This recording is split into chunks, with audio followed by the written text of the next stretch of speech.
موضوع الدرس في قصة قوم فرعون وما فيها من العبر سورة الدخان تفسير ابن كثير. الحمد لله رب العالمين والصلاة والسلام على أشرف الأنبياء وسيد المرسلين سيدنا محمد وعلى آله وأصحابه أجمعين. اللهم صل على سيدنا محمد وعلى آل سيدنا محمد كما صليت على إبراهيم وعلى آل إبراهيم في العالمين إنك حميد مجيد. أعوذ بالله من الشيطان الرجيم. بسم الله الرحمن الرحيم. وَلَقَدْ فَتَنَّا قَبْلَهُمْ قَوْمَ فِرْعَوْنَ وَجَاءَهُمْ رَسُولٌ كَرِيمٌ أَنْ أَدُّوا إِلَيَّ عِبَادَ اللَّهِ إِنِّي لَكُمْ رَسُولٌ أَمِينٌ وَأَنْ لَا تَعْلُوا عَلَى اللَّهِ إِنِّي آتِيكُمْ بِسُلْطَانٍ مُبِينٍ وَإِنِّي عُذْتُ بِرَبِّي وَرَبِّكُمْ أَن تَرْجُمُونِ وَإِن لَّمْ تُؤْمِنُوا لِي فَاعْتَزِلُونِ. فَدَعَا رَبَّهُ أَنَّ هَٰؤُلَاءِ قَوْمٌ مُّجْرِمُونَ فَأَسْرِ بِعِبَادِي لَيْلًا إِنَّكُمْ مُتَّبَعُونَ وَاتْرُكِ الْبَحْرَ رَهْوًا إِنَّهُمْ جُندٌ مُغْرَقُونَ كَمْ تَرَكُوا مِنْ جَنَّاتٍ وَعُيُونٍ وَزُرُوعٍ وَمَقَامٍ كَرِيمٍ وَنَعْمَةٍ كَانُوا فِيهَا فَاكِهِينَ.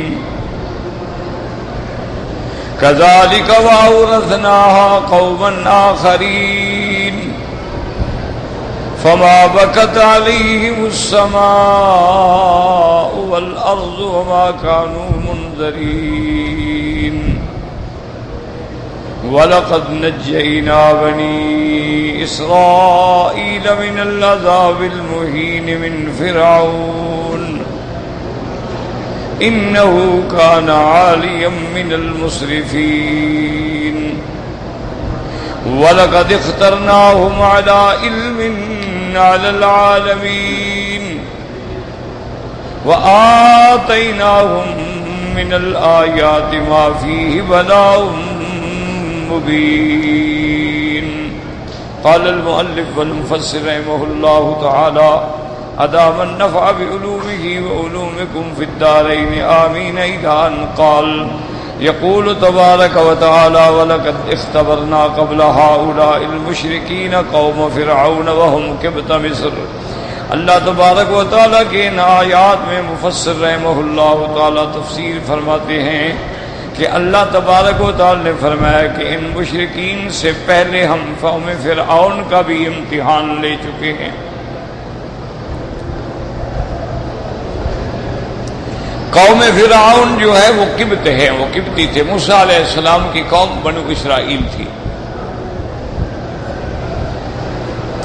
وَجَاءَهُمْ رَسُولٌ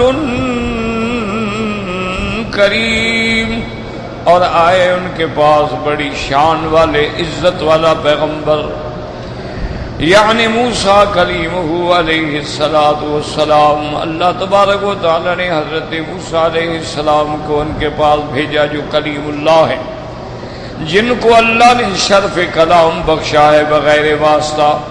اور جب موسیٰ علیہ السلام آئے تو انہوں نے ان سے مطالبہ کیا ان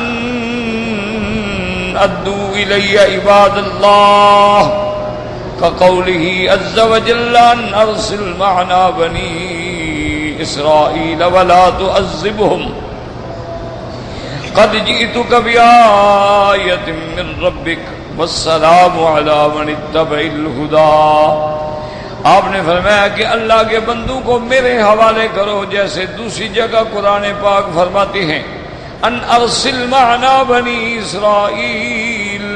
موسیٰ علیہ السلام نے فرعون سے کہا کہ بدبخت بنو اسرائیل کو تم نے جو قیدی بنا رکھا ہے، تم نے جو ان کو عذاب دردناک میں مبتلا کر دیا ہے، ان کے لڑکوں کو قتل کر دیتے ہو، لڑکیوں کو کام میں لاتے ہو. ولا تعذبهم، ان کو عذاب نہ دو، اب ان کو چھوڑ دو. قد جئتک بآیۃ من ربک، اور میں اپنے رب کی طرف سے تمہارے پاس معجزہ نشانی لے کے آیا ہوں. والسلام علی من اتبع الہدی، سلامتی ہے اس پر جس نے ہدایت کی اتباع کی. وقولہ جل وعلا انی لکم رسول امین، ای مامون علی اما ابلغکم. امین یہاں مامون کے معنی میں ہے، جیسے جریح مجروح کے بارے میں معنی میں ہوتا ہے، قتیل مقتول کے معنی میں ہوتا ہے، امین مأمون کے معنی میں ہے. یعنی کیا مطلب؟ موسیٰ علیہ السلام نے فرمایا کہ میں اللہ کا رسول ہوں اور امانت والا، جو اللہ حکم دیتے ہیں وہی پہنچاتا ہوں، اور جو کچھ میں کہہ رہا ہوں یہ میری طرف سے نہیں بلکہ اللہ تعالیٰ کا اسی طرح حکم ہے. وقولہ تبارک و تعالی وَأَلَّا تَعْلُوا عَلَى اللَّهِ أَيْ لَا تَسْتَكْبِرُوا عَنِ اتِّبَاعِ آيَاتِهِ وَالْإِنْقِيَادِ لِحُجَجِهِ وَالْإِيمَانِ بِبَرَاهِينِهِ. اور موسیٰ علیہ السلام نے فرمایا خبردار تکبر نہ کرو، اکڑو نہیں، اللہ تبارک و تعالیٰ کی آیات کی اتباع کرو، اپنے آپ کو اللہ کے سپرد کرو، اور جو حجج ہیں، جو دلائل ہیں، ان پہ ایمان لاؤ. كقوله عز وجل ان الذين يستكبرون عن عبادتي سيدخلون جہنم داخرین. اللہ نے فرمایا جو تکبر کرتے ہیں مجھ سے مانگنے میں، میری عبادت کرنے میں، ان قریب ہم ان کو جہنم میں ذلیل کر کے داخل کریں گے.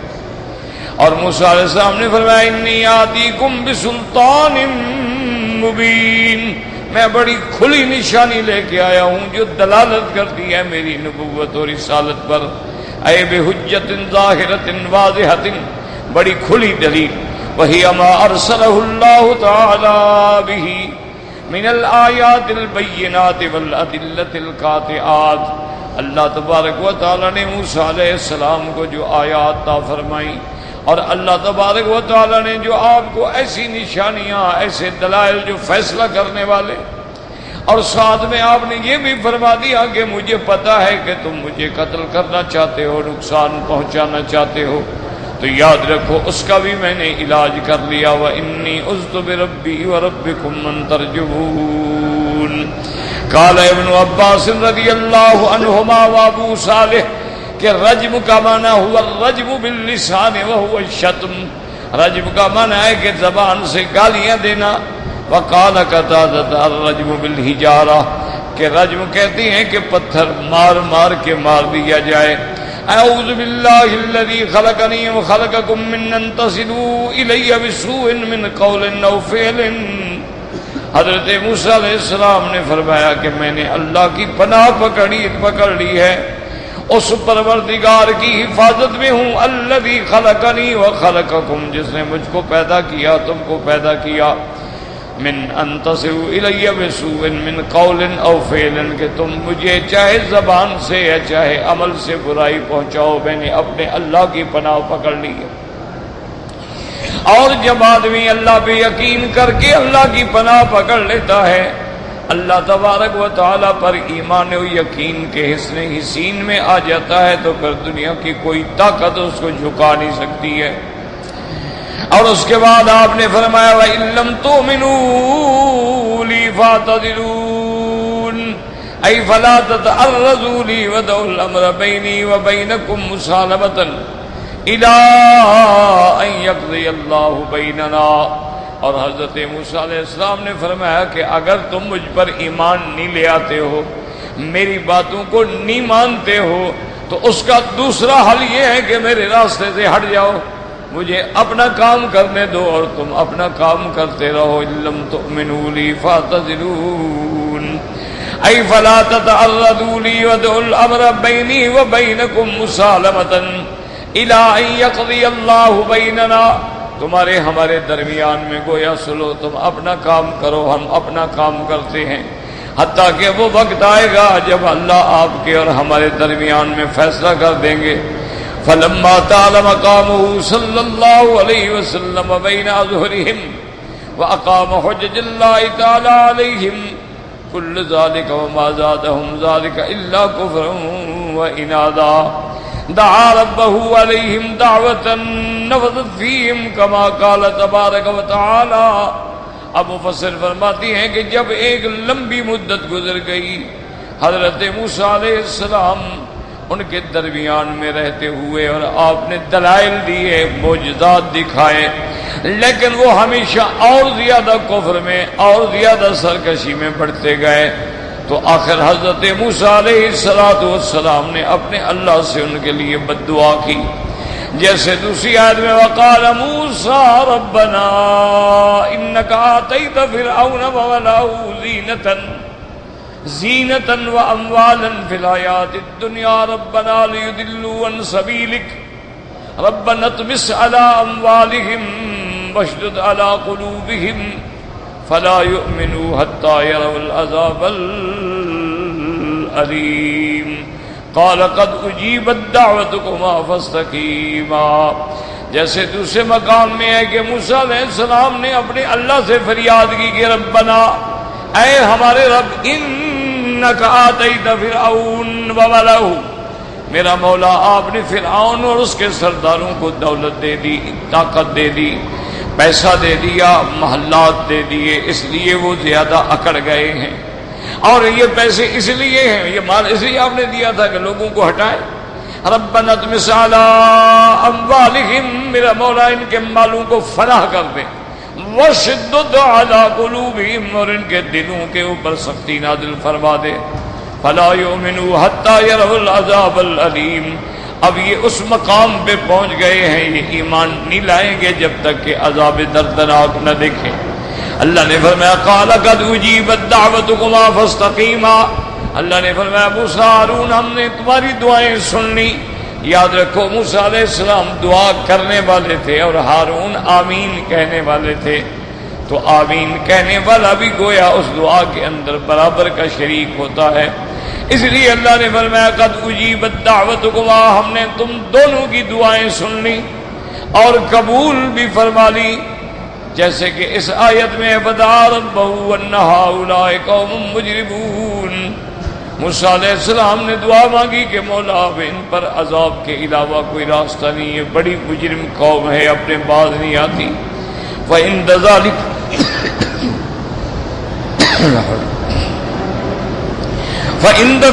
أَمَرَهُ اللَّهُ تَعَالَىٰ أَن يُخْرِجَ بَنِي إِسْرَائِيلَ مِن بَيْنِ أَظْهُرِهِم مِّن غَيْرِ أَمْرِ فِرْعَوْنَ وَمُشَاوَرَتِهِ وَإِسْتِئْذَانِهِ وَلِهَٰذَا قَالَ جَلَّ جَلَالُهُ، اب اللہ نے حکم دیا کہ اب فرعون سے پوچھنے کی ضرورت نہیں ہے، بلکہ خفیہ طریقے سے رات کو اپنی قوم کو لے کے آپ مصر سے نکل جائیں۔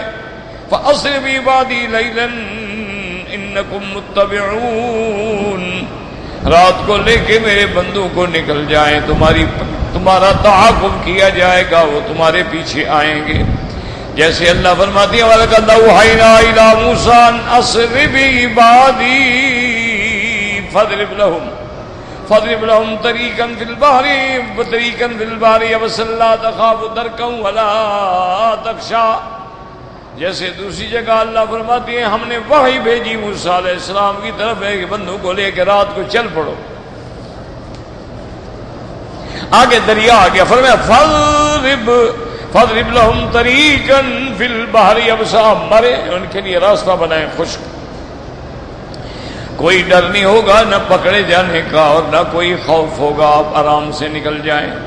وَقَوْلُهُ عَزَّ وَجَلَّ وَاتْرُكِ الْبَحْرَ رَهْوًا إِنَّهُمْ جُندٌ مُغْرَقُونَ وَذَلِكَ أَنَّ مُوسَىٰ عَلَيْهِ السَّلَامَ لَمَّا جَاوَزَهُ بَنُو إِسْرَائِيلَ الْبَحْرَ أَرَادَ مُوسَىٰ أَن يَضْرِبَهُ بِعَصَاهُ حَتَّىٰ يَعُودَ كَمَا كَانَ لِيُصِيرَ حَائِلًا بَيْنَهُ وَبَيْنَ فِرْعَوْنَ فَلَا يَصِلُ إِلَيْهِمْ فأمره الله تعالى أن يتركه على حاله ساكنا وبشره بأنهم جند مغرقون فيه وأنه لا يخاف دركا ولا يخشى۔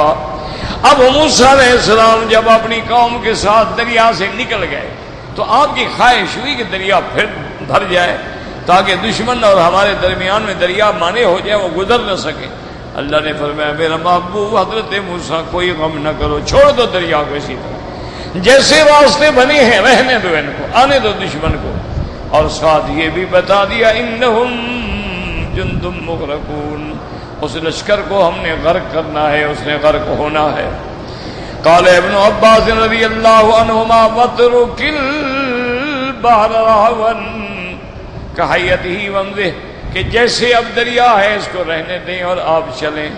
وقال مجاہد رہوا طریقا یابسا کحیتہ، جیسے رستے بن گئے ہیں رستے رہنے دیں اسی طرح۔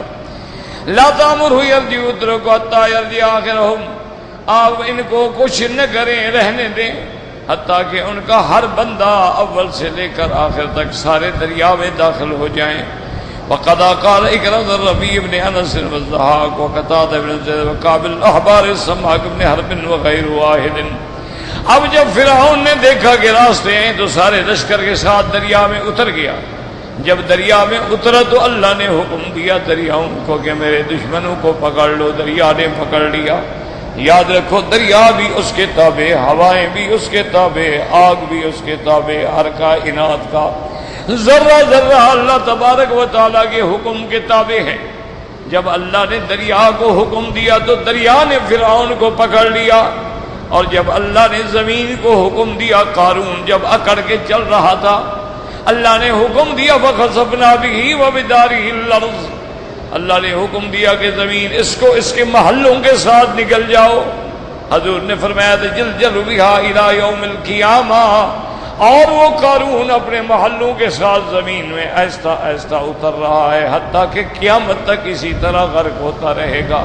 تو زمین بھی اسی کے تابع ہے، اور ہوائیں بھی اسی کے تابع ہیں، اور پانی بھی اسی کے تابع ہیں۔ جب حضرت نوح علیہ السلام کا بیٹا اکڑ گیا، آپ نے فرمایا یا بنی ارکب معنا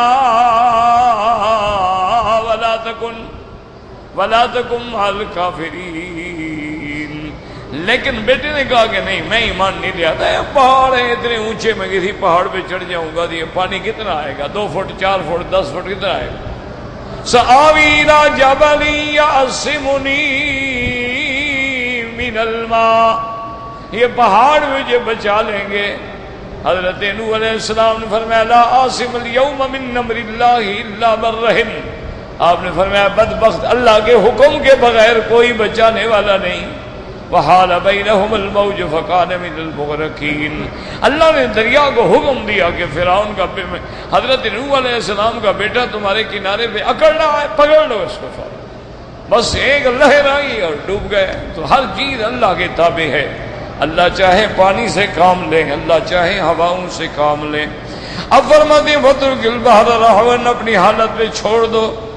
اب جب غرق ہو گئے، تباہ ہو گئے، برباد ہو گئے، عبرت بن گئے، اللہ فرماتے ہیں کم ترکوا من جنات وعیون وزروع ومقام کریم، کتنے باغ چھوڑ گئے، کتنے چشمے چھوڑ گئے، کتنے محل مجلسیں چھوڑ گئے، کہاں ہیں؟ جب غرق ہو گئے تو سب کچھ ختم ہو گیا۔ کم ترکوا من جنات وہی البساتین وعیون وزروع والمراد منها الانہار والآبار، کتنے چشمے، کتنے نہریں، ومقام کریم وہی المساکن الانیکۃ والاماکن الحسنہ، جو انہوں نے اپنے رہنے کے لیے بڑی نادر قسم کی رہائشیں بنائی تھیں، بڑے خوبصورت محل بنائے تھے، وہ کس کام آئے؟ وقال مجاہد وسعید بن جبیر ومقام کریم المنابر، وہ اپنے بیٹھنے کے لیے ممبروں پہ بیٹھتے تھے، کدھر گئے وہ؟ وقال ابن لہیۃ وہب بن عبد اللہ المغافری ان عبد اللہ ابن عمرو رضی اللہ تعالی عنہما قال نیل مصر سید الانہار، وہ فرماتے تھے کہ یہ نیل دریا جو ہے یہ سب نہروں کا سردار ہے۔ سخر اللہ تعالی لہ کل نہر بین المشرق والمغرب وذللہ لہ، تمام نہریں مشرق مغرب تک سب اسی کے تابع ہیں۔ فإذا أراد الله عز وجل أن يجري نيل مصر أمر كل نهر أن يمده فأمدته الأنهار بمائها. اور جب اللہ چاہتے ہیں کہ مصر کا یہ نیل دریا جو ہے بھر کے چلے تو تمام نہروں کو حکم دیتے ہیں وہ اپنا پانی اسی میں ڈالتی ہیں. وفجر اللہ تبارک و تعالی الارض عیونا، اور وہاں اللہ نے پھر زمین سے بھی چشمے جاری فرمائے. فاذا انتهى جريه الى ما اراد الله جل وعلا او الله تعالی الى كل ماء ان يرجع الى عنصره. اور اس کے بعد جب پانی کی ضرورت پوری ہو جاتی ہے اللہ پانی کو حکم دیتے ہیں کہ جہاں جہاں سے آئے تھے واپس چلے جاؤ. اس کے بعد فرماتے ہیں وقال فی قول اللہ تبارک و تعالی فاخرجناهم من جنات وعیون وزروع ومقام کریم ونعمت كانوا فيها فاكهين. قال كانت الجنان بحافتي نهر النيل، کہ ہر نیل کے دونوں کناروں پہ بڑے بڑے باغ تھے. من اوله الى آخره في الشقين جميعا ما بين اسوان الى رشید، اسوان سے لے کر رشید تک. وكان له 9 خلیج، اس کے لیے 9 خلیج تھے. خلیج الاسکندریہ وخلیج دمیاط وخلیج سردوس وخلیج منف وخلیج الفیوم وخلیج المنتہى متصل لا ينقطع منها شيء عن شيء، یہ سب ایک دوسرے سے ملے ہوئے تھے. وزرع ما بین الجبلین، اور پہاڑوں کے درمیان میں کھیتیاں تھیں، زراعت تھی. کلہ من اول مصر الی آخر ما یبلغ الماء، مصر کے اول سے لے کر آخر تک جہاں جہاں پانی پہنچتا کھیتیاں ہیں، گندم ہیں اور چیزیں. وکانت جمیع الارض مصر تروی من 16 ذراعا لما قدروا ودبروا من قناطرها وجسورها وخلدها. اور جب 16 ہاتھ پانی آ جاتا نا سارا مصر جو ہے وہ سیراب ہو جاتا تھا. انہوں نے اسی بات کا جو ہے اندازہ لگایا تھا اور اسی بات کو انہوں نے دیکھا تھا. اور یہ وہی دریا نیل ہے کہ مصر میں زمانہ جاہلیت میں ایک بڑی بری رسم تھی، اور وہ رسم یہ تھی کہ سال میں ایک خاص مہینے میں مصر والے لوگ جو ہیں وہ منت مانتے تھے دریائے نیل کو راضی کرنے کے لیے، اور اپنے ملک مصر کی خوبصورت جمیل اور بڑی جمال والی کنواری لڑکی کو تیار کرتے، اس کو سنگار میک اپ زیور پہنایا جاتا اور اس کو آگے دریا کی بھینٹ چڑھاتے، دریا کے نظر کرتے کہ دریا دیوتا کے نام پہ قربانی. یہ کافروں کی رسمیں ہیں. ہندوؤں میں بھی اسی طرح ایک رسم ہے جس کو بلیدان کہتے ہیں، وہ کہ وہ بھی اپنے دیوی دیوتاؤں کے سامنے زندہ انسانوں کو ذبح کرتے ہیں اور اس کا خون ان پہ ڈالتے ہیں. خون شام دیوی وہ کہلاتی ہے کہ اب دیوی کو ہم نے نظر دے دی ہے، اب دیوی راضی ہو گئی، اگر ہم یہ خون نہیں دیں گے تو دیوی کا قہر جو ہے ہم پہ ٹوٹ پڑے. یہ ہندوؤں کے عقیدے اور آج تک ہوتا ہے. پہلے ذرا کھلا ہوتا تھا، اب چھپ کے ہوتا ہے لیکن ہوتا. اسی لیے آپ دیکھتے ہیں اخباروں میں آتا ہے کہ ایک بندے نے اپنے بچے کو ذبح کر کے بھینٹ چڑھایا، وہ بھی قربانی دے رہا تھا. اسی طرح ہمارے ہاں بھی جو جاہل طبقہ ہے، جو دین سے دور ہے یا غلو میں پڑا ہوا ہے، وہ بھی نظریں چڑھاتے ہیں لیکن بندوں کو قتل نہیں کرتے. لیکن یہ نظریں ہمارے ملکوں میں بھی چڑھائی جاتی ہیں کہ پیر کے مقام پہ آ کے دمبے ذبح کرنا، بکرے ذبح کرنا، دیگیں پکانا، دیگیں چڑھانا، پھول چڑھانا، نظر نیاز دینا. اور حتیٰ کہ بعض ایسے بھی ہیں کہ اپنی بچی جو ہے جی یہ بھی ہم نے پیر کے نام کر دی ہے، اس کی شادی نہیں ہوگی، بس پیر صاحب کی نظر ہے. یہ اب بھی جاہلیت میں ہمارے ہاں اب بھی یہ رواج عجیب عجیب رواج ہے کہ دیکھو نا جی جب آدمی جاہل ہو تو جاہل کا کیا علاج ہے. اسی لیے عرب کا ایک محاورہ ہے کہ کل شیء شیء والجہل لیس بشیء، کہ ہر چیز شے ہے لیکن جہالت کچھ بھی نہیں. جہل کا کیا کرو؟ اب آپ دیکھیں بلوچوں میں جتنے بلوچوں کے بڑے بڑے قبائل ہیں، کیونکہ بلوچ جو ان کی تو بڑی شاخیں ہیں نا، پھر کوئی رند ہیں، کوئی قرائی ہیں، کوئی جتوئی ہیں، کوئی لغاری ہیں، کوئی مزاری ہیں، کوئی بگٹی ہیں، کوئی مینگل ہیں، کئی سینکڑوں قسمیں ہیں۔ ان میں بھی نعوذ باللہ آج تک یہ غیرت ہے کہ اگر خامد کو اپنی بیوی کی کسی بات پہ شبہ ہو گیا ہے تو بس فوراً وہ کاروکاری کر دیں گے، اس کو بھی قتل کرے گا، وہ مرد کو بھی قتل کرے گا جسے شبہ ہوگا، اور پنچایت آئے گی، جرگہ آئے گا، وہ معاف کریں گے، وہ ثابت کر دے کہ بھی اس کی غلطی تھی، میں نے برداشت نہیں کیا، عزت کا معاملہ ہے، غیرت کا معاملہ ہے، میں نے قتل کیا ہے، کچھ بھی نہیں ہوگا۔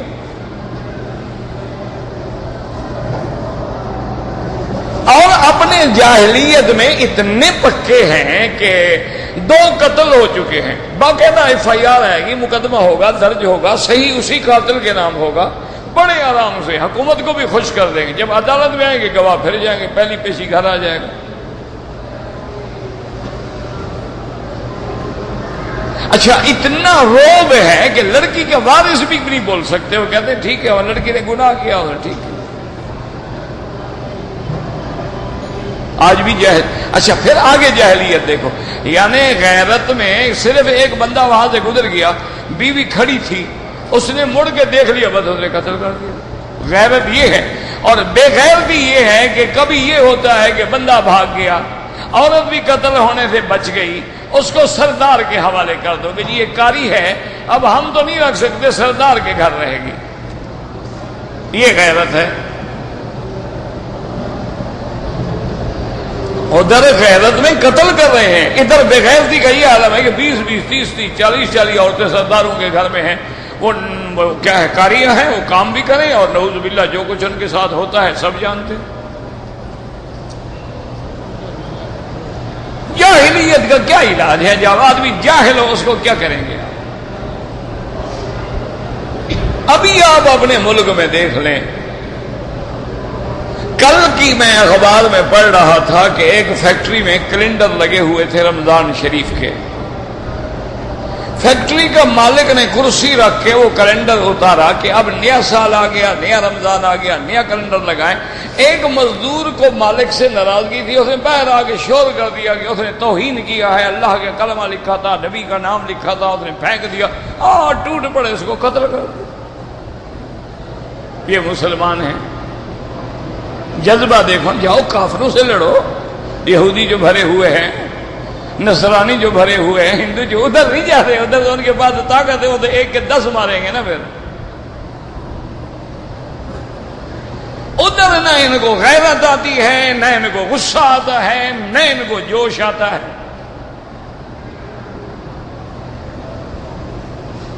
بھئی مقابلہ کرنا ہے تو ان سے کرو۔ اب اگر چند آدمی ہیں بیچارے، اب وہ اللہ عالم غریب کیلنڈر بدل رہا تھا، اس کے ہاتھ سے گر گیا۔ اچھا کتنے دفعہ انسان قرآن اٹھاتا ہے، ہاتھ سے گر گیا قرآن، لیکن اللہ نیت جانتا ہے کہ اس کی نیت کوئی نہیں تھی بے ادبی کی، ہاتھ سے گر گیا تو گر گیا۔ جن لوگوں نے جب اسپین پر اور غرناطہ پہ قبضہ کیا ہے، 1 مہینے تک وہ دریا جو ہیں کتابوں کی سیاہی سے سیاہ ہو کے چلتے رہے، اور گلی گلی کوچے کوچے میں انہوں نے قرآن گرائے، تمہاری مسجدوں کو گرجوں میں بدل ڈالا، مسلمان لڑکیوں کو سڑکوں پہ بے آبرو کیا۔ وہاں تمہاری غیرت جوش میں نہیں آتی۔ یہ بڑی عجیب غیرت ہے کہ جوش میں بھی اپنے لوگوں کو مارنے کے لیے آتی ہے، بڑی سمجھدار غیرت ہے۔ تو دریائے نیل کی جناب، وہ دریائے نیل کی نظر کرتے تھے۔ آج بھی جاہل کہتے ہیں کہ یہ جو دریا آتے ہیں نا جی، کٹائی شروع کر دیتے ہیں، علاقے کے علاقے لے جاتے ہیں، وہ کہتے ہیں جی حضرت خضر کی فوجیں ہیں اس میں، وہ دریا ناراض ہے، جلدی کرو، یہاں جا کے منت دینی ہے، جانور ذبح کرو دریا میں ڈالو، جانور ذبح کرو دریا میں ڈالو۔ خضر علیہ السلام کی فوجیں بھوکی ہیں، ان بدبختوں کو انہوں نے خط بھیجا ہے کہ ہمارے لیے کھانے کا انتظام کرو۔ ایسی جاہل قوم بھی آپ نے دیکھی، زندہ جانور ذبح کرو دریا میں ڈال دو، خضر کی فوج کھائے گی۔ بھائی خضر کی فوج کچا گوشت کھاتی ہے، تم پکا کھاتے ہو. وہ پیغمبر ہے، اس کی قوم، اس کی فوج اچھی ہے جو کچے گوشت کھا جاتی ہے. بس جاہل ہے. ڈالیں گے جناب تو حالانکہ یہ نہیں سمجھتے کہ ایسا کرنے سے تو اللہ کا اور عذاب آئے گا. ایسے واقعات ہو چکے ہیں آپ کے ملک میں کہ ریچھ اور کتوں کو لڑایا جا رہا تھا. لاکھوں روپے میں کتے خریدے جاتے ہیں جو ریچھوں سے لڑتے ہیں. ایک ریچھ کو جب تم کتوں نے تنگ کر دیا، زخمی کر دیا، چور چور کر دیا، وہ ریچھ وہاں سے بھاگا، آگے مسجد تھی، مسجد میں گھس گیا، قرآن لے کے کھڑا ہو گیا. یہ اخباروں میں واقع آتا ہے، یہ قصے کہانیاں نہیں، حقائق ہیں. لیکن پھر بھی رحم نہیں آیا. کیوں؟ ان کا تو ابھی وہ نشہ پورا نہیں ہوا نا جی مقابلے کا. کتوں کو لڑاتے ہیں، ریچھوں کو لڑاتے ہیں، مرغوں کو لڑاتے ہیں، بٹیروں کو لڑاتے ہیں، بندوں کو لڑاتے ہیں، مولویوں کو لڑاتے ہیں، شیعہ سنی کو لڑاتے ہیں. اب جناب ایک آدمی نے جا کے قرآن کی بے حرمتی کی، 200 گھر جل گیا. یہ مسلمان ہے ماشاءاللہ، جذبہ ہے جی. اور جس بدبخت نے کیا اس کو پکڑو. باقی لوگ جو اپنے گھروں میں بیٹھے ان کو جلانے کا کیا؟ حضور تو فرماتے تھے صحابہ کو کہ خبردار صبح کسی پر اچانک حملہ نہ کرو. لا تغیروا، کھڑے ہو جاؤ، اذان سنو، اگر اذان کی آواز آئے تو اس بستی پہ شب خونی نہ مارو. کیا پتا کوئی مسلمان بلا گناہ مارا جائے. تم جب گھروں کو جلا دو گے تو اس میں گناہ گار عورتیں اور بچے جو اندر بیٹھے انہوں نے کیا گناہ کیا؟ وجہ کیا ہے؟ یاد رکھو، یہ وجہ صرف یہ ہے کہ دشمن نے، یہود اور ہنود نے سازش کر کے ایسے نازک پوائنٹ جو ہیں جہاں کپاس اور آگ قریب قریب ہے، صرف تیلی ڈالنے کی ضرورت ہے، وہاں اپنے ایجنٹوں سے ایک کام کرا کے اور پھر نعرے لگانے والوں میں بھی وہ مل جاتے ہیں. وہ بڑا ظلم ہوا، قرآن گر گیا، قرآن گر گیا.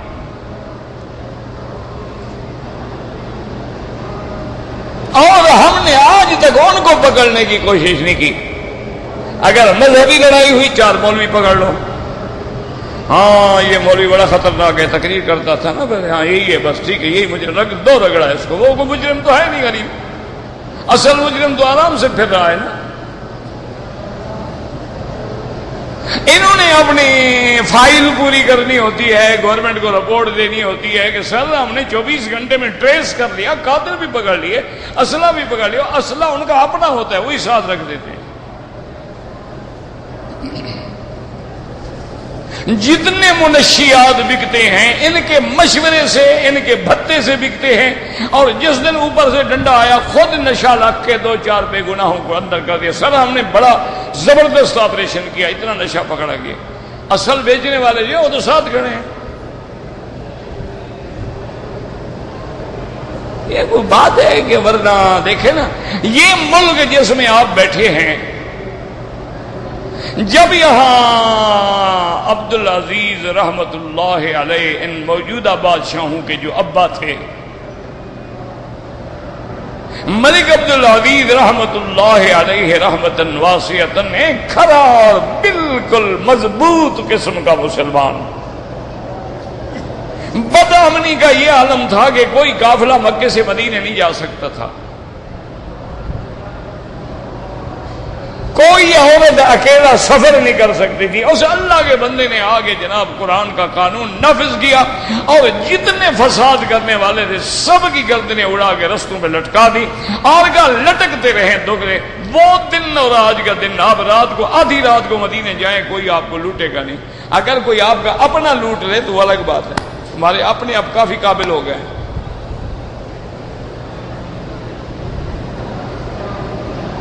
آپ گاڑی اتار لیں سڑک سے، ریت پہ جا کے سو جائیں. اپنے ملک میں تو مسجد میں رات کو سو سکتے ہو. گھر تو گھر ہے، اللہ کا گھر بھی محفوظ نہیں۔ صبح کی نماز میں مجھے دوست بتا رہے تھے کہ جہاں 500 نمازی ہوتا تھا 50 ہوتے ہیں، وہی گھر سے نکلتے ہیں جو پہلے ریٹائر ہیں، مرنا چاہتے ہیں، وہ آ جاتے ہیں مسجد۔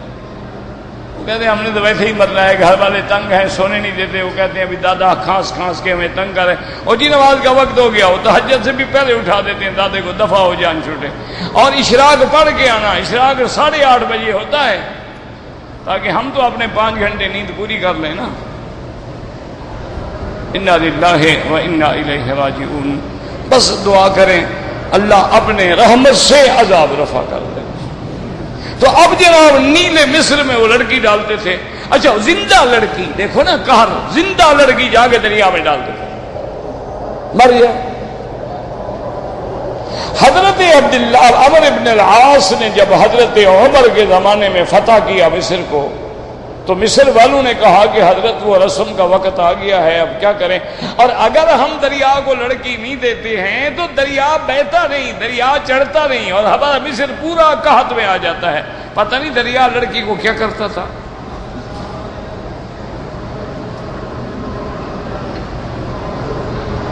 اللہ عالم، دریا کو بھی عشق ہو گیا نا جی۔ حضرت عمر ابن العاص نے فرمایا کہ خبردار کچھ نہیں کرو گے، میں حضرت عمر کو خط لکھتا ہوں۔ آپ نے قاصد بھیجے کہ اس طرح ایک رسم ہے اور میں جانتا ہوں کہ یہ رسم شریعت کے خلاف ہے، لیکن ان کے دماغوں میں یہ بھوت بیٹھا ہوا ہے کہ اگر ہم نہیں کریں گے تو دریا چڑھے گا نہیں اور سارا مصر جو ہے قحط پڑ جائے گا۔ آپ بتائیں میں کیا کروں؟ حضرت عمر کو جب خط ملا، اپنے کاتب کو بلایا، فرمایا خط لکھو، من امیر المومنین عمر بن الخطاب الى بحر النیل، دریا کو خط لکھو۔ تم بھی کہو اپنے پیروں کو دریا کو خط لکھیں۔ خط لکھیں تو پانی میں خط تو انشاءاللہ گل جائے گا، کوئی پانی پڑے گا تھوڑا۔ تمہاری تحریر پہ پانی ڈال دو، لکھا ہوا بھی مٹ جاتا ہے۔ حضرت عمر خط لکھ رہا ہے دریا کو، کہتے ہیں یہ من عمر بن الخطاب الى بحر النیل تجری، اگر چلنا ہے اللہ کے حکم سے چلو، اور نہیں چلنا ہے ہمیں تمہاری کوئی حاجت نہیں ہے۔ آسمان کے دریا خشک نہیں ہو گئے، اللہ ہمیں اوپر سے بھی بارش دے سکتے ہیں۔ فرمایا عمر بن العاص سے خط جب ملے نا، اس کو جا کے دریا کے درمیان میں رکھ دو بس۔ اب دیکھو یقین، دیکھو ایمان۔ لوگ تو کہتے ہیں نا جی تقلید، اب یہ تقلید ہے کہ نہیں؟ یہ کوئی دلیل تھی حضرت عمر کے پاس؟ کوئی آپ نے لکھا قرآن کی آیت یا حدیث مبارک میں آیا ہے ایسا کرنا، خط لکھنا؟ حضرت عمر کا اپنا اجتہاد ہے، سب نے بات مانی ہے کہ نہیں مانی ہے؟ حالانکہ لوگ کہتے ہیں کہ حضرت کیا کر رہے ہو، دریاؤں کو بھی خط لکھے جاتے ہیں، لیکن ایک بندہ بھی نہیں بولا۔ اسی کا نام تقلید ہے، اور تقلید کے بغیر گاڑی چل ہی نہیں سکتی۔ گاڑی ہو جب تک ڈرائیور نہ ہو نا، تو بڑے سے بڑا قیمتی انجن بھی ٹھہرا رہے گا۔ سمندری دریا کے باخرے ہوں اور ڈرائیور نہ ہو تو وہ نہیں چلتے، ہوائی جہاز کا کیپٹن ہو تو وہ نہیں چلتا، اور جماعت میں امام نہ ہو تو تمہاری جماعت نماز نہیں ہوتی ہے۔ تو بغیر تقلید کا تو گزارا ہی نہیں ہے۔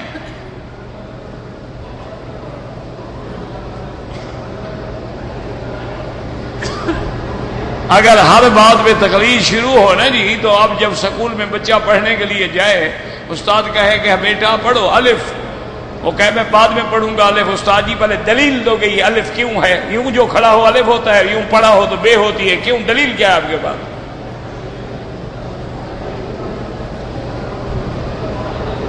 نقطہ نیچے لگا دو بے بن جاتی، اوپر 2 لگا دو تے بن جاتی ہے، 3 لگا دو سے بن جاتی ہے، دلیل کیا ہے آپ کے پاس؟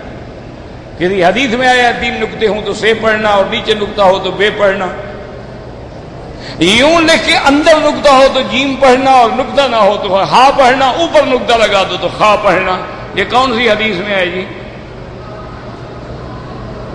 کیا کریں، کس کس کا مقابلہ کریں؟ جب دشمن تو دشمن اپنے بھی بیگانے بن جائیں تو کس کس کا غم کریں اور کس کس کا رونا روئیں؟ دشمنوں کو تو چھوڑو، وہ تو بھائی دشمن ہیں، باطل فرقے ہیں وہ تو باطل ہیں۔ اب کوئی قادیانی مخالفت کرے وہ تو کرے گا، خوشی ہوتی ہے، وہ تو کافر ہے، وہ تو ہم سے لڑے، اس کو حق ہے۔ کوئی دہریہ ہے، کوئی کمیونسٹ ہے، اس کو تو حق پہنچتا ہے، یہودی ہے، نصرانی ہے، ہندو ہے، کیوں نہ لڑے؟ لیکن جب اپنے بھی دشمنی پہ آ جائیں، اب دیکھو سارا مدینہ خاموش ہے کہ جو عمر نے کیا ٹھیک ہے۔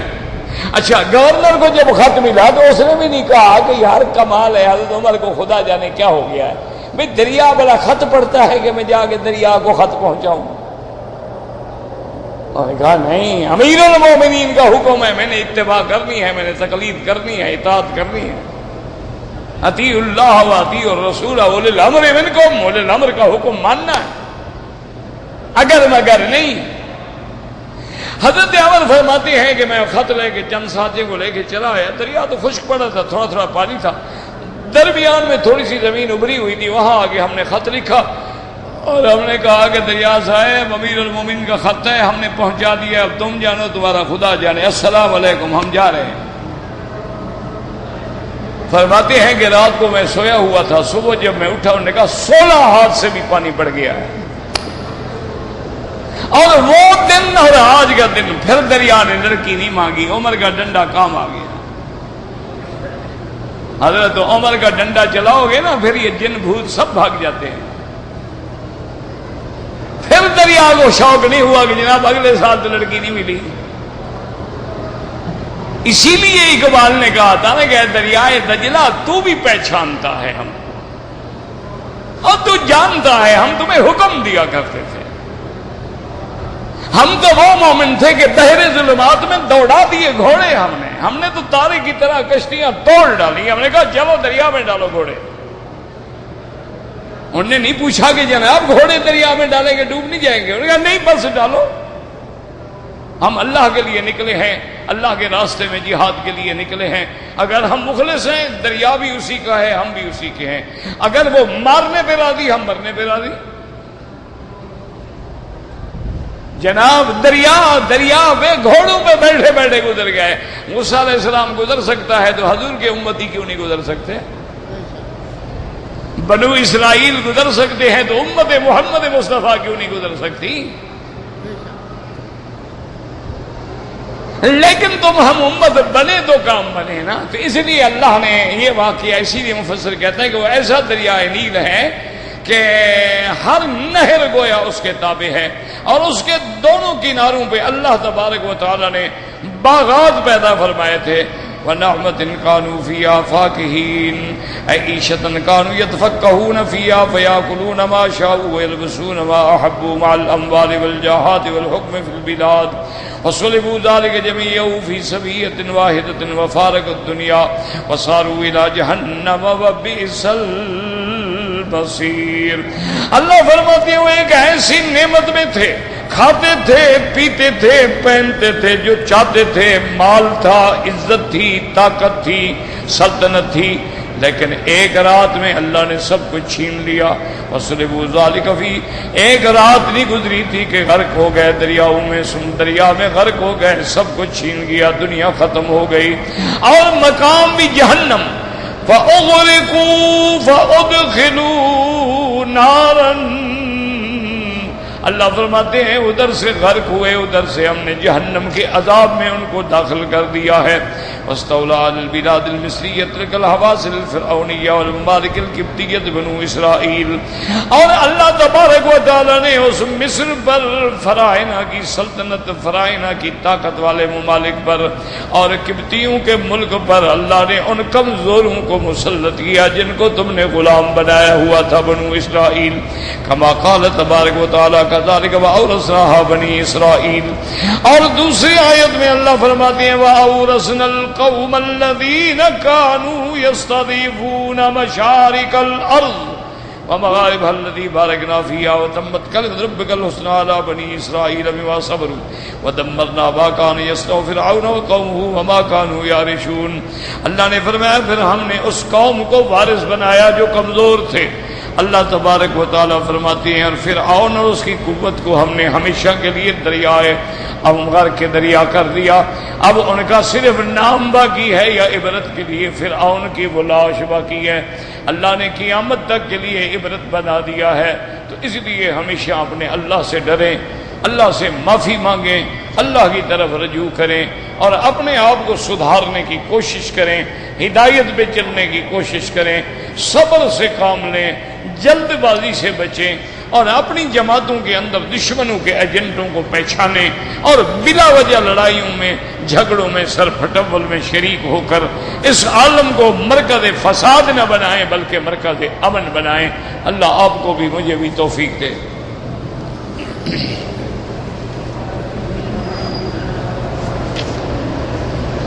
کہتے جی کہ ابن تیمیہ کو شیخ الاسلام کا لقب ان کے ہم عصر علماء نے دیا جو اس زمانے میں علماء تھے۔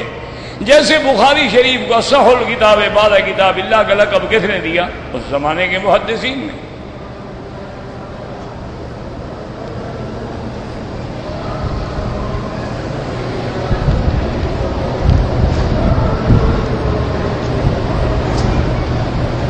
اللہم صلی علی محمد، ٹھیک پڑھتے ہو درود شریف، جیسے بھی پڑھتے ہو ٹھیک ہے۔ کہتے جی کہ مدینہ منورہ میں جب ہم زیارت کے لیے جاتے ہیں تو ایک مقام آتا ہے، کہتے ہیں کہ یہاں بچے بچیاں کھڑے تھے اور حضور کی خوشی میں دف بجایا تھا، تو دف بجانا تو منع نہیں ہے۔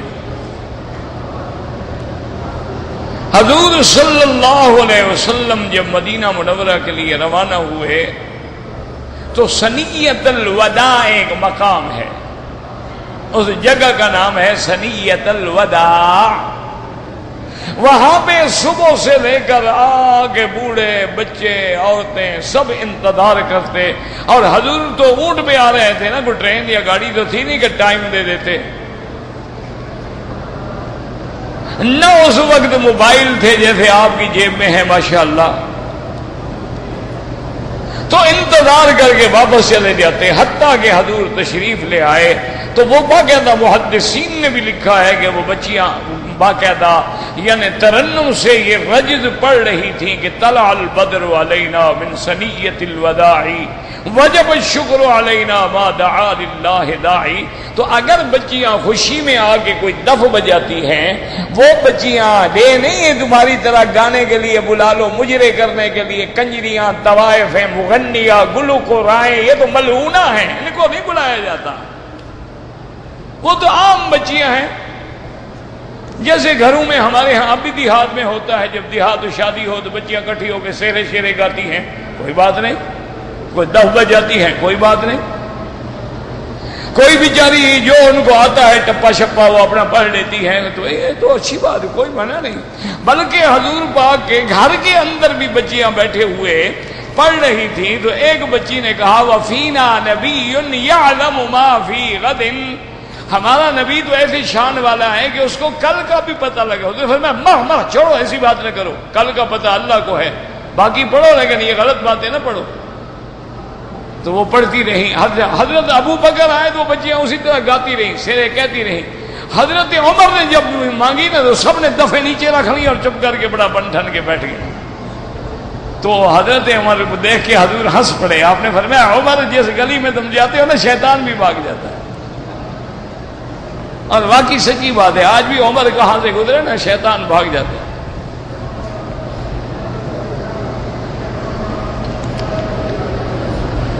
ہماری بچی کا نام غنوہ ہے، اس کا کیا معنی؟ جس نے نام رکھا ہے اس سے پوچھو، میں کوئی ٹھیکیدار ہوں؟ غنا سے ہے، گانے والی، بڑا اچھا نام چنا ہے تم نے۔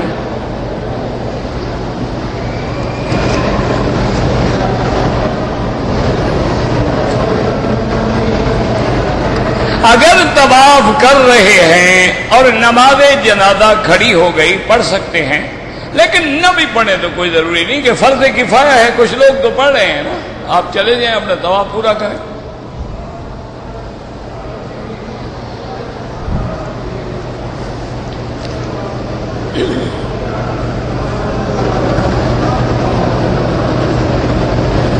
کہتے جی کہ قرآن و حدیث کی روشنی میں نفع کرنے کی کوئی حد ہے؟ بالکل حد نہیں، لیکن ہمیں حکم ہے کہ لا ضرر ولا ضرار، ایسا نفع نہ کرو جو دوسرے کو نقصان پہنچائے، اور ایسا بھی نہ ہو کہ تمہارا راس المال بھی ڈوب جائے۔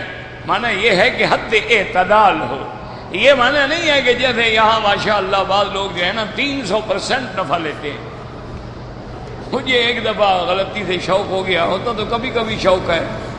تو میرے ایک شاگرد تھا, میں نے کہا یار یہ شاگرد ہے ماشاءاللہ, چہرہ بھی بڑا منور ہے اور داڑھی شاڑی بھی بڑی اچھی رکھی ہوئی ہے. کپڑے کی دکان تھی, میں چلا گیا, میں نے کہا یار کوئی کپڑا شپڑا دکھاؤ. اس نے دکھایا, کچھ کپڑے شپڑے میں نے لے لیے. میں نے کہا دیکھو بات سنو, ایک تو میں مفت نہیں لوں گا, اور دوسری بات یہ ہے کہ نفع بھی کرو لیکن معقول حد تک. اور نے کہا حضرت کمال کی بات ہے, میں آپ کو اصل ریٹ پہ دے رہا ہوں.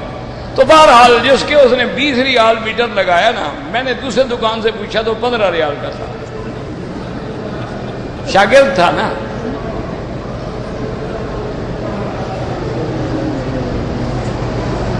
اب جناب میں کوئی مولوی تو تھا نہیں, میں تو بلوچ تھا نا, میں واپس گیا. میں نے کہا جناب یہ ادھر آؤ میرے ساتھ. دکان پہ لے گیا, ان کا پوچھئے کپڑا کتنے کا ہے. جی ہو سکتا ہے جی نمبر کا فرق ہے. میں نے کہا نمبر کا فرق نہیں, کپڑے یہاں کو جلدی سے میرے پیسے لے آؤ ورنہ میں تمہیں یہی ٹھیک کر دوں گا. یہ کٹے ہوئے کپڑے لے جاؤ, خود پہننا. تم استاد کو الو بھی بناتے ہو. میں تمہیں پڑھاتا رہا ہوں, تم جتنے بڑے چکر بات بنو تو میں تو تمہارا استاد ہوں نا.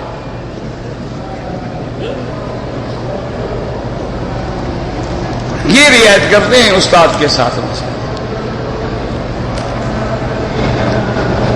عام حالات میں عورت خوشبو لگا سکتی, بھائی کیوں نہیں لگا سکتی ہے؟ خوشبو لگانا سنت ہے, مرد ہو یا عورت ہو. فرق صرف اتنا ہوتا ہے, حضور نے فرمایا کہ دونوں کی خوشبو میں ایک فرق ہے. مرد وہ خوشبو لگائے جو زیادہ پھیلے تاکہ اور مسلمانوں کو بھی پہنچے, اور عورت وہ خوشبو لگائے جو میٹھی میٹھی دھیمی دھیمی ہو تاکہ اس کو اپنے بدن سے خوشبو آئے, اس کے شوہر کو خوشبو آئے, لوگوں تک وہ خوشبو نہ پہنچے. تو خوشبو لگانا تو سنت ہے, چاہے مرد ہو یا عورت ہو. اور پہلے دور میں تو عورتیں خوشبو کے ساتھ پہچانی جاتی تھیں. یعنی کسی کو اگر عنبر پسند تھا تو عنبریہ کہلاتی تھی, ورد پسند تھا تو وہ وردہ کہلاتی تھی. اسی طرح کسی کو اور مختلف خوشبوئیں پسند تھیں تو فواکہ کہلاتی تھی, اسی لیے کہ ان کو خوشبوئیں. اور حضور کو سب سے زیادہ دنیا کی چیزوں میں محبوب خوشبو ہے. اور اسی طرح علماء نے لکھا ہے کہ عورت کی کامیابی یہ ہے کہ اس کے خامند کو اس کے کپڑوں سے یا بدن سے کبھی بدبو نہ آئے. وہ سمجھو کہ عورت کا گھر آباد ہے. اور اگر اس کے کپڑوں میں بھی بدبو ہے اور بدن میں بھی بدبو ہے, خامد قریب آئے تو جیسے بیچارہ کسی گٹر کے پاس آ گیا ہو تو وہ تو دوسری جگہ منہ کالا کرے گا, کہاں کرے گا؟ پھر اپنا گھر خود برباد کرو گے. غسل کرے, اچھے کپڑے پہنے, خوشبو لگائے, لیکن خامد کے لیے, لوگوں کے لیے نہیں.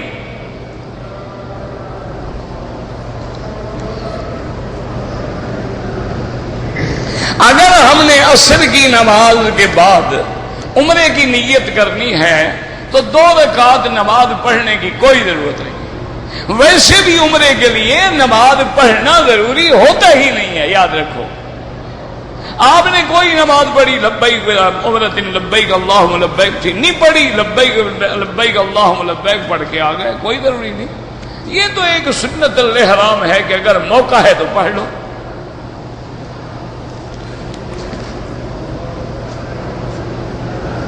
زمزم کا پانی جو ہے بیٹھ کے پینا چاہیے, کھڑے ہو کے پینے کا کوئی حکم نہیں ہے. یہ بھی ہمارے ہاں جاہل قسم کے جو مولوی ہیں نا میری طرح, انہوں نے یہ چیزیں میڈیا پہ پھیلا دی ہیں کہ زمزم کا پانی کھڑے ہو کے پیو اور قبلہ رخ ہو کے کھڑے ہو, کیونکہ ان کو عادت ہے تعزیہ آئے تو کھڑے ہو جاؤ, زمزم آئے تو کھڑے ہو جاؤ, پیر آئے تو کھڑے ہو جاؤ. یہ بالکل خلاف سنت ہے. زمزم بیٹھ کے پیو اور اسی طرح بسم اللہ الرحمن الرحیم, ہر سانس پہ الحمدللہ, اور جب پی لو اس کے بعد اللہ سے دعا کرو, جو چاہو دعا مانگو, کیونکہ طعام طعم و شراب, آپ نے فرمایا کہ طعام طعم و شراب و شرب, اور اسی طرح فرمایا شفا و سقم, ہر بیماری کا علاج ہے. حضرت ابن عباس فرماتے تھے اللہم انی اسألک ایمانا کاملا و یقینا صادقا و شفاء ان کل داء. تو مختلف جو بھی آپ دعا مانگیں, باقی حضور نے کھڑے ہو کے پیا ہے، نیچے بیٹھنے کی جگہ نہیں تھی، کنویں پہ کھڑے تھے حضور اور نیچے سارا پانی تھا، تو وہ عذر تھا، ورنہ یہ معنی نہیں ہے کہ پانی بیٹھ کے پیو، کھڑے ہو کے پیو۔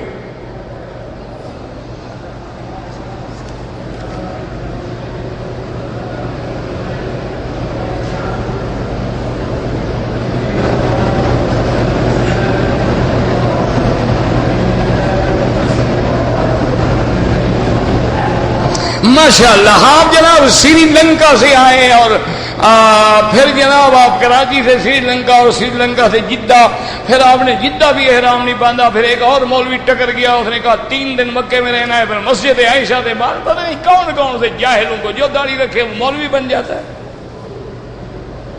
جو پگڑی گلے میں ڈال لے وہ مولوی بن جاتا ہے، گردن موٹی ہو جائے تو پیر بن جاتا ہے، چاہے آتا جاتا اس کو کچھ بھی نہ ہو۔ آپ کو سری لنکا سے احرام باندھنا تھا، یا آپ کو سعودیہ کے حدود میں داخل ہونے سے پہلے ہوائی جہاز میں احرام باندھنا تھا۔ اب آپ عمرے سے بھی محروم ہو گئے میقات کا، اب آپ نے عمرہ کیا ہے مسجد عائشہ سے، یہ تو ہل ہے، کوئی میقات تو نہیں ہے، تو اب آپ ایک ایک بکری دم بھی ادا کریں، اور وہ عمرہ جس کے لیے آپ آ رہے تھے وہ بھی آپ کا نہ ہوا۔ آپ جب چل رہے تھے کتاب لے لیتے عمرے کی، گائیڈ بک لے لیتے، پڑھ لیتے، سارا مسئلہ حل ہو جاتا۔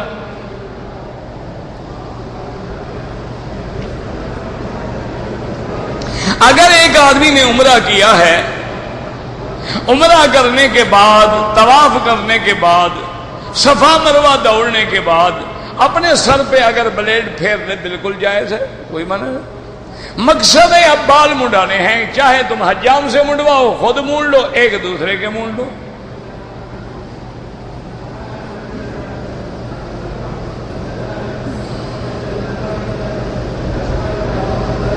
اگر ایک آدمی ہے، اس کا جو گھر ہے وہاں اس کو تکبیر حرم کی سنائی دیتی ہے، لیکن صفیں نظر آتی ہیں، صفیں ملتی ہیں، ورنہ تکبیر تو آپ ریڈیو رکھ لیں تو آپ کو اپنے ملک میں بھی انشاءاللہ امام کی آواز سنائی دے جائے گی، تو پھر تو ہر آدمی وہاں ہی نہیں، ریڈیو کے پیچھے امام بڑھا لے، خواہ مولویوں کو تکلیف دے رہے ہیں، تنخواہ بھی دینی پڑتی ہے، ہر مسجد میں ایک ریڈیو رکھ لو اور پیچھے اس ریڈیو کے اللہ اکبر۔ مسئلے ہیں بیچارے اپنے اپنے بنا رہے ہیں، اب کیا کرو جناب مجھے بتائیں، یعنی میں تو پڑھتے ہوئے تنگ ہو جاتا ہوں، پتہ نہیں یہ لکھتے ہوئے کیوں تنگ نہیں ہوتے۔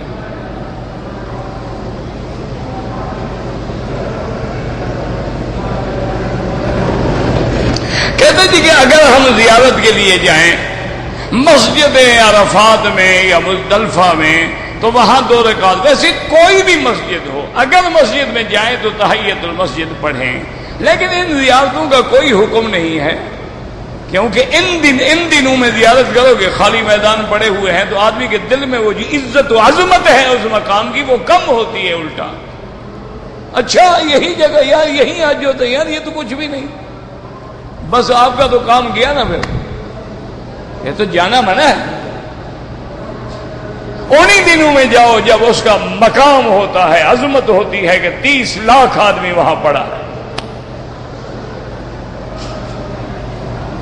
لیکن ہمارے حاجی ہیں جی، کیا کریں، مجبور ہیں، شیطان کے پاس بھی کھڑے ہو کے فوٹو بنواتے ہیں کہ گھر والوں کو دکھائیں گے، دیکھیں میں بڑے شیطان کے ساتھ کھڑا ہوں، اور معلوم ایسا ہوگا جیسے تم چھوٹے ہو وہ بڑا ہے۔ انا للہ و انا الیہ راجعون، کیا کہے آج، تمہاری مرضی۔ ان کو شیطان اصل مل جائے نا، اس کے ساتھ بھی فوٹو بنا لیں گے، البم میں لگائیں گے۔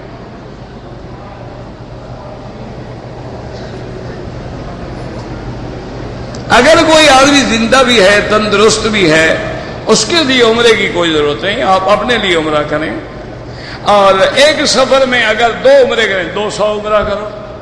اگر ایک سفر میں 2 عمرے منع ہے پھر تو حاجیوں کا حج برباد ہو گیا، ایک وہ آتے ہوئے عمرہ کریں گے، پھر مدینے جا کے عمرہ کریں گے۔ یہ کیا ہے کہ ایک سفر میں 2 عمرے نہ کرو۔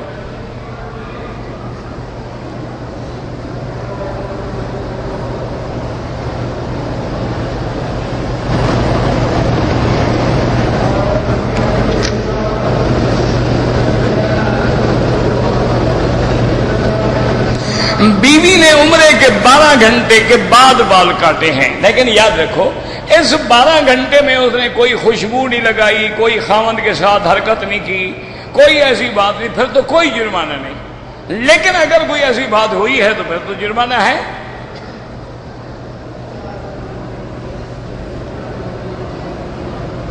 میں نے حجر اسود کے بجائے رکن یمانی کو بوسہ دیا، کوئی جرمانہ نہیں۔ لیکن طواف اگر تم نے رکن یمانی سے شروع کیا ہے تو طواف نہیں ہوگا، دوبارہ طواف دہراؤ۔ میں نے احرام کی حالت میں کپڑا سر پہ 1 منٹ کے لیے ڈال لیا، کچھ بھی نہیں ہوتا۔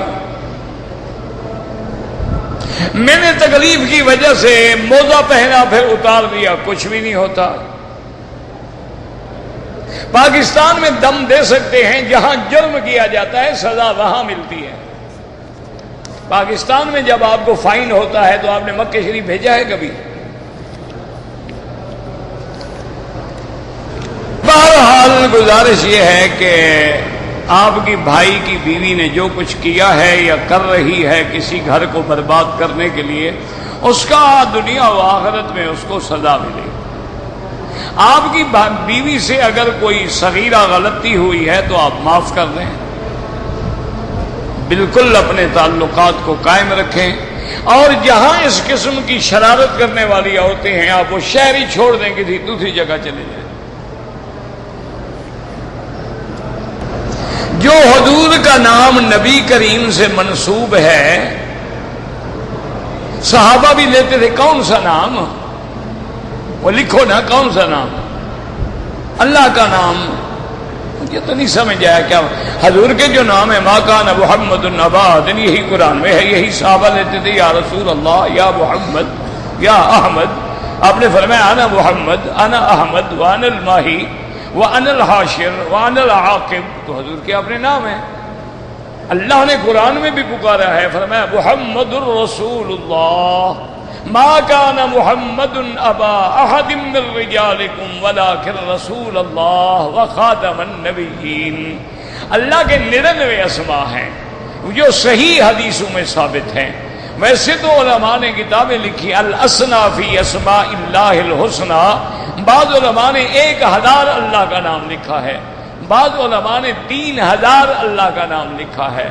باقی لفظ حضور یا لفظ خدا اس زمانے میں یہ فارسی تھی ہی نہیں تو وہ کیسے بولتے؟ یہ تو ہر آدمی کی اپنی اپنی زبان ہے، اپنے اپنے ملک کی زبان ہے۔ جیسے ایک اپنی زبان میں آپ دعائیں مانگتے ہیں تو صحابہ نے تو اس زبان میں دعائیں نہیں مانگی، وہ عربی زبان میں مانگتے تھے، ہم زبان میں مانگتے ہیں۔